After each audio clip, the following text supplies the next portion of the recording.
वगैरह के बच्चे जुड़े हैं वो रस क्षय के लक्षण आप लोग तैयार कर लीजिएगा। तो रस क्षय हृत पीड़ा, तो जब रस का धातु का क्षय होता है तो उस वक्त हृदय में पीड़ा होता है। तो बहुत सारे लोग को देखते हो बहुत जल्दी लगता है दिल घबराने लग रहा है, तो दैट इज रस क्षय का वो बहुत बड़ा लक्षण है। कंप, उनको मतलब कंपनाहट फील होती है, कंपन फील होता है, बहुत मतलब स्टेबल से फील नहीं करते हैं, लगता है जैसे शून्यता लगता है, मतलब कुछ भी कह सकते नहीं कि जीरो हो जाते हैं, या कह जाते हैं कि बिल्कुल शून्य में चले गए, कुछ समझ में नहीं आ रहा, कुछ सोच नहीं पा रहे हैं, दिमाग नहीं काम कर रहा है। ये सारी चीज़ें भी होती हैं, लेकिन ये बाद में होती है। पैल्पिटेशन वगैरह शुरुआत में आपको ज़्यादा पता चलती है। दैट इज कंप, मतलब कंप का मतलब हो गया पैल्पिटेशन, हृदय मतलब पेन होता है। तो कई सारे लोग ऐसे होते हैं जिनको पेन भी होता है, पैल्पिटेशंस भी होती है।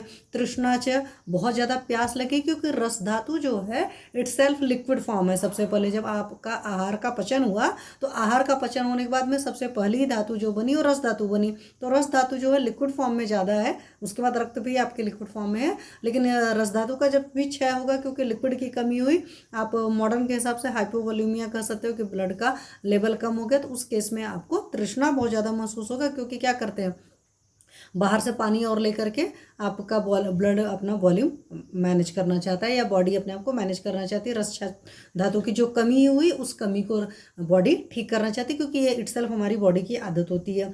रसे रोक्षम, साथ में ड्राई स्किन होता है। तो बहुत सारे लोग जो भी आपको ड्राई स्किन वाले मिलेंगे वो सारे भी आपके रसक्षय वाले होते हैं, तो इस बात का ख्याल रखिएगा।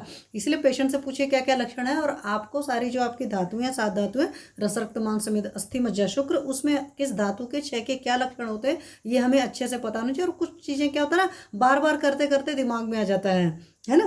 तो करत करत अभ्यास थे जड़मते हो तो सुजान, रसरी आवत जाते सिर पर पड़त निशान। तो जैसे ये चीज़ है, वैसे बार बार विद्याभ्यास से दिमाग में चीज़ें आती जाती हैं।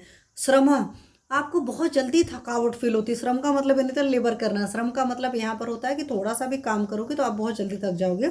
और आज की डेट में देखो बहुत सारे लोग के साथ इस तरह की प्रॉब्लम होती है। सो मतलब उनका पूरा मस्कुलर पावर जो कह सकते हो कम हो चुकी होती है, या मसल्स मतलब मसल की टोनिसिटी नहीं रह जाती, मसल जो होती है एटॉनिक हो जाती हैं।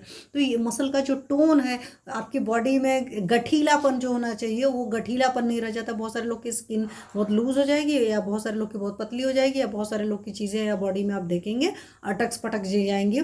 इसीलिए मैं हमेशा कहती हूँ कि अगर कभी भी आपका वेट ज़्यादा है तो प्लीज़ सडन वेट लॉस मत करिए, और हमेशा प्राणायाम, योगा, एक्सरसाइज करते हुए और साथ में डाइट के चेंजेस करते हुए तो आपका मसल टोन हमेशा बरकरार रहेगा। सिंपल लैंग्वेज में सोच का समझिए, सोच का मतलब तो बहुत दुबला पतला हो जाता है, लीन एंड थीन हो गया, सब कुछ का क्षय हो चुका। लेकिन आप ये नहीं समझना, आप ये समझो सोच का मतलब होता है कि मसल ने अपनी टोन खो दी।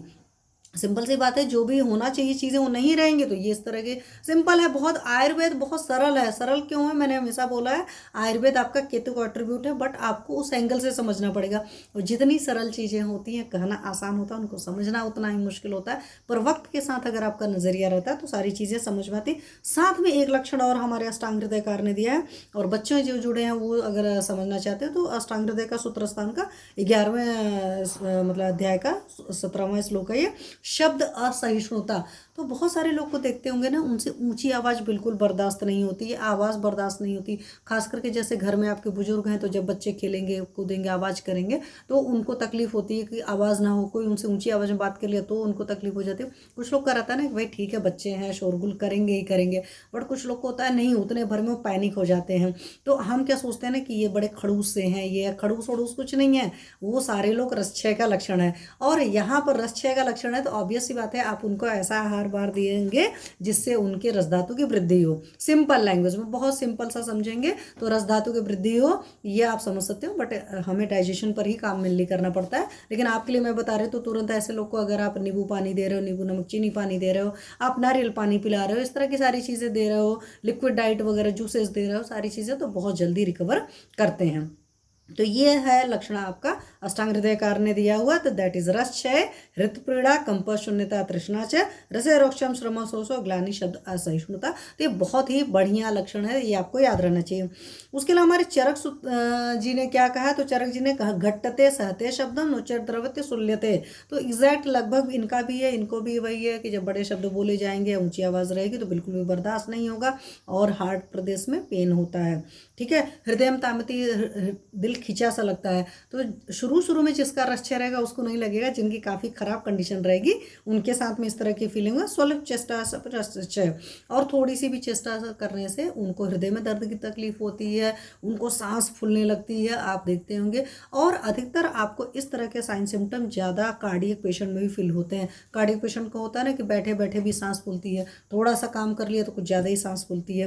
क्योंकि हमारे आयुर्वेद के हिसाब से रस धातु से पोषण हमारे हृदय जी का पहले हो रहा है, तो अधिकतर जो कार्डियक पेशेंट्स होते हैं उसीलिए उसमें हम रसपाचक जरूर देते हैं और वहाँ पर रस को ठीक करते हैं। और सबसे पहली धातु है रस धातु, समझ लो। और हमेशा मैंने बताया, इसी बात से याद आ गया तो मैं बता दे रही हूँ कि जब रस धातु में विकार होता है तो एक आपकी बीमारी आमवत, वो बहुत अच्छे से हो जाती है। मतलब आमवत होता है तो भी वहाँ पर रसपाचक चलाना, और हार्ट की बीमारी होती है तो भी चलाना का। जहाँ जाकर दोष एग्जिस्ट कर जाएंगे, जहाँ जाकर टिक जाएंगे, वहाँ पर जाकर के आपको तकलीफ हो जाएगी। तो इस बात का ख्याल रखिएगा। तो ये आपके रस क्षय के एकदम बिल्कुल क्रिस्टल क्लियर से हैं, तो ये चीज़ें आप याद रखिएगा, ठीक है। चलिए